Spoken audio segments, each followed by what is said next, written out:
Do do do do do do do do do. Bang.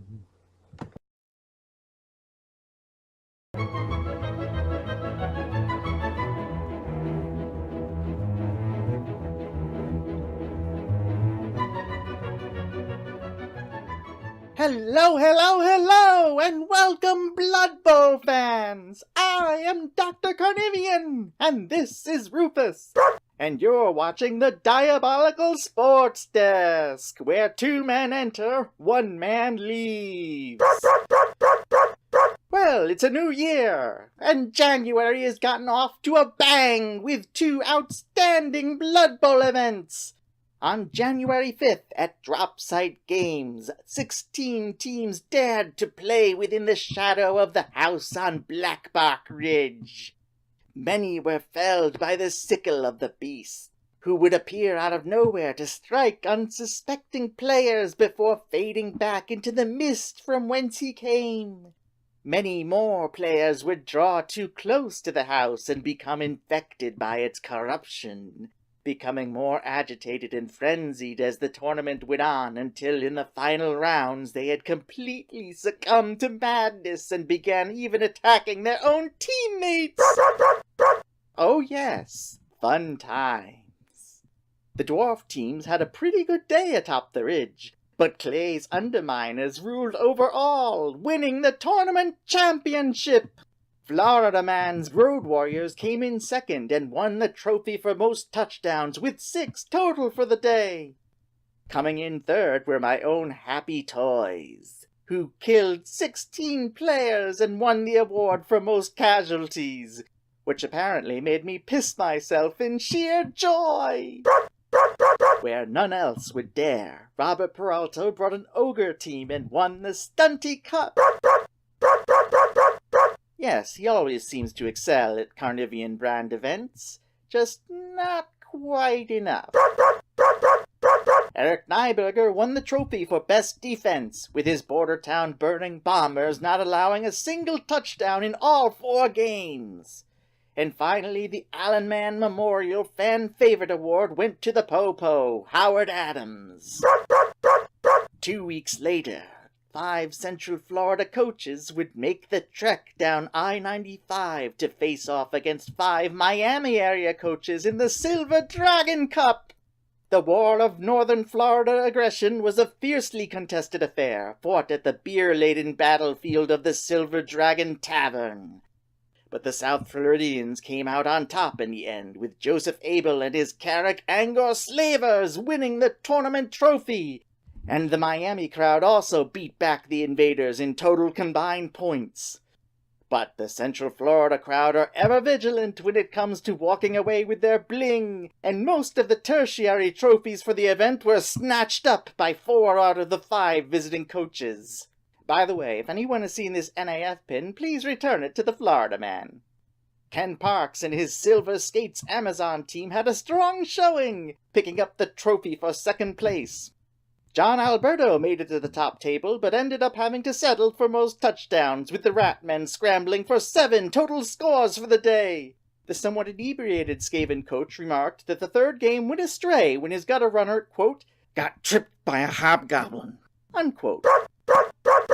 The Bear Josh won the trophy for best defense, with 0 touchdowns scored against the ever-stingy defense of the Baltimore Ravens. Rob Rowland snagged 2 awards this outing, winning the trophy for both sportsmanship and the wooden spoon. And his custom stadium cases were amazing. And the trophy for most casualties went to Dr. Carnivian and the evil forces of Cobra! Death! And the next 11 months look to be just as exciting for the Blood Bowl scene in Florida. Coming up next is an Orlando doubleheader on February the 16th. First, we'll be kicking things off with the sequel to last February's tournament, Bloody Valentines 2. The original Bloody Valentines was the first tournament run by the late Alan Mann, and we're bringing it back in honor of his memory, with Josh Wojcik taking the helm as TO. We're hoping to get a big crowd for this one, so if you only go to so many tournaments this year, make sure Bloody Valentine's is on your list. And if you go to the event and you have a chance to score, you'd better score. And for the second half of the festivities, Florida Blood Bowl will be happy to welcome Mark Perry, who's making the trip all the way from Las Vegas, and he's bringing Sin City Sevens and all of the Vegas star players with him. Think it's a bit further north and west. On March 2nd, Jim Luft will be presenting the 2-day, 5-round, Three Kingdoms Challenge Team Tournament event. The first Three Kingdoms Challenge 15 years ago still holds the record in Florida Blood Bowl for highest tournament attendance, and we're hoping to break it this year. Ken Parks will be delivering back-to-back tournaments in March, with Hooky Bowl 6 Demolition Ogre on Friday the 5th. And Loser Bowl 2 Revenge of the Failures the next day. Make the crappiest team you can, and then laugh at the poor bastard who draws it out of the hat. Atlanta will be holding the Cinco de Mayo Madness at the Gigabytes Gaming Cafe, and that will be taking place on... Quattro de Mayo. And after winning the 2018 Voodoo Award for Favorite Tournament for last November's Barrel Bash, Clay Hare is coming back on May 25th with his Big Daddy All-Star Cup, which will be happening in Jacksonville. In June, we'll be seeing the sequel to another tournament with Joe Cotton's Inconceivable 2, Count Rugen's Revenge. And then come celebrate the 30-year anniversary of Weekend at Bernie's! It's just Bernie! As Rufus and I present Blood Bowl at Bernie's on July 6th. This August, Howard Adams will be putting on his first tournament with the Popo's Don't Tase Me Bowl on the 17th. You know, Rue, we really need to bring a player called Taserface to this event. Your name is... It's Taserface? In September, Jim Luft will be giving us another Graveyard Cup on Friday the 13th.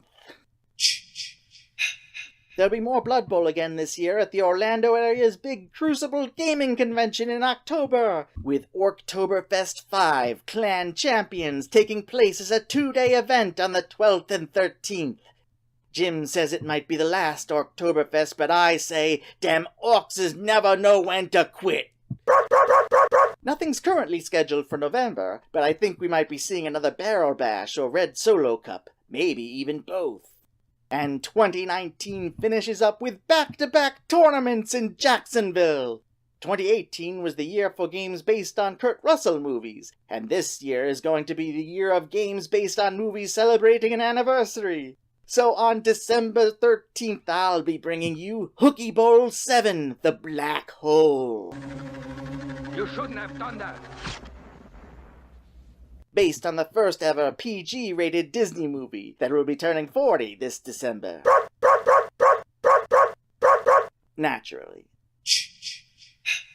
And the next day, Jason York will be running River City Dungeon Bowl 2.